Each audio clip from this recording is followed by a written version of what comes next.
Hi everyone, welcome back to my channel. আজকে হচ্ছে 2 June. অবশ্য তোমরা যেদিন ভিডিওটা দেখবে সেদিন হয়ে যাবে 3 জুন। এগুলোই আমি বলছিলাম। মেনলি আজকে ছিল লোকনাথ পুজো, মানে আমার মামা বাড়িতে লোকনাথ পুজো। সকাল থেকে একদমই ঠিক ছিল না যে যাবো না কারণ আমার শরীরটা খুব খারাপ ছিল। অবশ্যই মা অনেকবার বললো, আর মামাও ফোন করছিল, তাই জন্য আমরা রেডি ফেডি হয়ে গেলাম। আর আমাদের সাথে কে যাচ্ছে, এই যে এই পেতনিটা, ওকে আমার ভিডিওতে আগেও দেখেছো। তারপরে আমরা রেডি ফেডি হয়ে বেরিয়ে গেলাম, আমার মা ছিল সামনে। তারপরে এই যে আমরা রিস্কায় উঠে গেলাম। রিস্কায় উঠে গিয়ে একটু হাই করে দিলাম, মাকে বলছিলাম যে হাই করো, মাও হাই করলো, বললো দাঁড়া দাঁড়া মনে হচ্ছে চড় মারবো। তারপরে আবার ওই হাত দিয়ে হাই করলো। এই মামাবাড়ির রাস্তা দিয়ে আমরা ঢুকছি, ওই যে ওখানে পুজো হচ্ছে। আর এই যে মামাবাড়ির মন্দির, এটা মামা বাড়ি। আর এখানে যে এটা বড় মামা, আর এটা 2 মামি। আর দেখো কত সুন্দর লাগছে মন্দিরটা। এটা হচ্ছে ছোটো মামার পুচকি, মানে ছোটো মামার মেয়ে। আর এটা হচ্ছে আমার দাদু। তো ওখানে দাদুর সাথে একটু কী করছিল। তারপরে এই যে চলে গেলাম মন্দিরের ভিতরে। মন্দিরের ভিতরে এই সমস্ত ঠাকুর আছে। আর এই যে মেন লোকনাথ বাবা, মামি আর দিদি এখানে কাজ করছিল।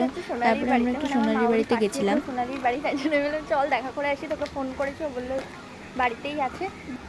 গেছি এখন ওর বাড়িতে, ওরা আসছে, কাকিমাকে ডাকতে গেছে। ফোন করেছে, তাও নিচে এসে বসে না। যাই হোক, আসুক, তোকে দেখাচ্ছি। তারপরে যে সোনালি চলেও এলো, আর ওখানে এরা হাসাহাসি করছিল। তারপরে সোনালিকে টাটা করে চলে এলাম। আর মামা বাড়িতে এসে অনেকের সাথে দেখা হচ্ছে, কারণ এখানে খুব কম আসা হয়। তাই যে এটা দিদা ছিল একটা, আর এখানে মামা আমার সাথে ইয়ার্কি মারছিল, যে হাত মেলালো। এটা হচ্ছে আমার ছোটো দিদা যে এলো।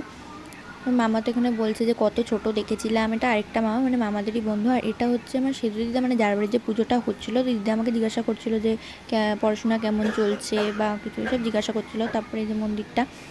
তারপর আমরা চলে গেলাম খেতে। আর ফ্রাইড রাইস, আলুর দম, খিচুড়ি ছিল। অর্ধেক খাওয়ার পর ভিডিও করার কথা মনে পড়েছে। তারপরে মামা আমাকে একটা প্যাকেট দিয়ে দিল দিদির জন্য। এটা হচ্ছে মামাদের উপরের ঘর। আর মামারা দেখো এত মেডেল পেয়েছে, আমার 2 মামা মিলে। তারপরে এখানে বাড়ি আসার আগে একটু সবার সাথে মা কথা টথা বলে নিচ্ছিল। যদিও আজকে সবার সাথে কথা হয়নি, কারণ বুঝতেই পারছো পুজোর দিন। তো অমান্তিকাও তারপর বাড়ি চলে গেছিলো। আজকের মিনি ব্লগটা ভালো লেগে থাকলে অবশ্যই লাইক, কমেন্ট অ্যান্ড সাবস্ক্রাইব। দেখা হচ্ছে নেক্সট মিনি ব্লগে। টাটা।